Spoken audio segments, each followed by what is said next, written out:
নমস্কার বন্ধুরা, রাজ কিচেনে সবাইকে স্বাগত জানাই। তো বন্ধুরা, আজকের রেসিপি বকফুলের বড়া। তো রেসিপিটা পুরোপুরি দেখতে থাকো বন্ধুরা, দেখতে থাকো তোমরা। আজকে বকফুলের বড়া বানাবো। আমি জল নিয়ে নিয়েছি বাটিতে করে।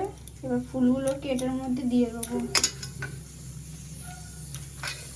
তো এগুলোকে আমি জলের মধ্যে ভিজিয়ে দিয়েছি।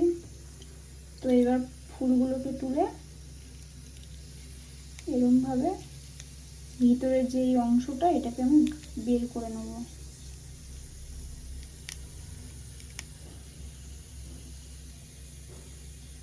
ভিতরে আর কিন্তু কিছুই নেই।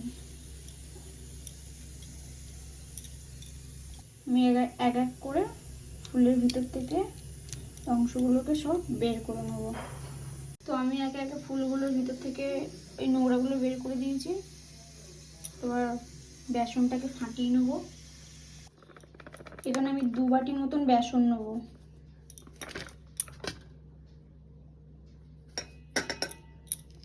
ওই 1.5 বাটি, মানে 2 বাটি একটু কম আছে, যেহেতু আমার এখানে ফুলটা অল্প। এবার এটার মধ্যে দিয়ে দেবো হলুদ গুঁড়ো 1/2 চামচ, নুন 1/2 চামচ,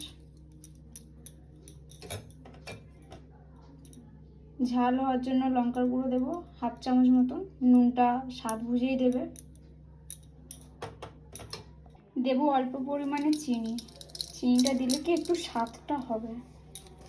তো এটাকে আবার ভালোভাবে হাত দিয়ে মিশিয়ে নেব। এবারে দিয়ে দেবো জল, অল্প অল্প করে জল দিয়ে মাখবো।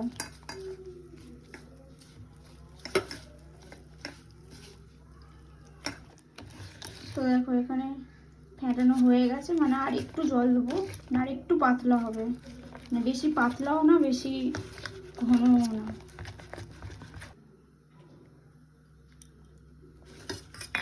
তো আমার এখানে বেসনটা ফাটানো হয়ে গেছে।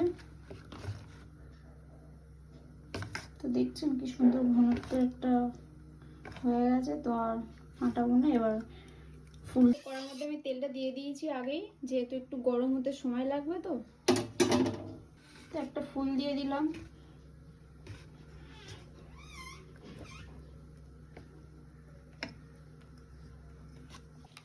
তো ফুলটাকে এবার বেসনের তেলের মধ্যে দিয়ে দেবো। তো এগুলো লাল লাল করে ভাজা হবে। এক পিঠ হয়ে গেছে, আবার এক পিঠ উল্টে দিয়েছি, আর একটু লাল লাল করে ভাজা হবে। ভাজা হয়ে গেছে, আমি এখানে তুলে নিয়েছি। তো আবারও দিতে হবে।